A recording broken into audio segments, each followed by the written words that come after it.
7 November 1917 সালের আজকের দিনেই রাশিয়ার মহামতি লেনিনের নেতৃত্বে সমাজতান্ত্রিক বিপ্লবের অভিযান শুরু হয়। শেষ হয় 17 নভেম্বর। পুঁজিবাদী দেশের নিপীড়ন থেকে বাঁচতে শোষিত মানুষের লড়াই দুনিয়া কাঁপানো 10 দিনে রাশিয়ার বিপ্লব মেহনতি মানুষকে মুক্তির আশ্বাস দিয়েছিল। ধীরে ধীরে বেকারত্ব ঘুচে যায়, বিজ্ঞান প্রযুক্তি খেলাধুলায় প্রভূত উন্নতি সাধন করে। এই সমাজতান্ত্রিক ব্যবস্থা প্রায় 70 বছর বিরাজ করে। শোষিত মানুষের মুক্তির পথ হিসেবে আজও রাশিয়ার এই বিপ্লব পুঁজিবাদী শোষণ থেকে মুক্তিকামী মানুষকে অনুপ্রেরণা যোগায়। এই দিনটি যথাযথভাবে উদযাপন করল এইচএসসিআই কমিউনিস্ট দলের আধিকারিকেরা। মহামতি লেনিনের প্রতিকৃতিতে মাল্যদান করে শ্রদ্ধা জ্ঞাপন করা হয়।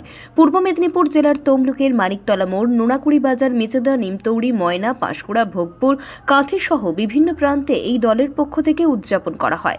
মানিকতলা মোড়ে কর্মসূচিতে উপস্থিত দলের পূর্ব মেদিনীপুর জেলা উত্তর সাংগঠনিক কমিটির সম্পাদক প্রণব মাইতি, তমলুক লোকাল কমিটির সম্পাদক জ্ঞানানন্দ রায় সহ অন্যান্যরা।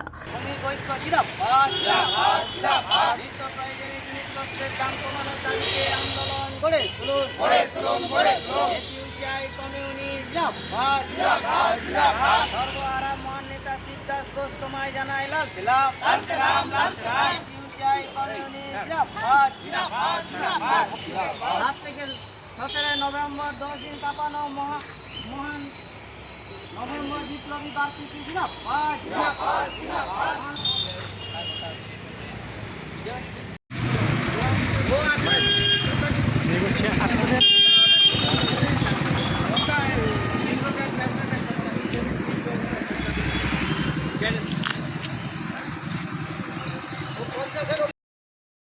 ব্যুরো রিপোর্ট, খবর BCBS।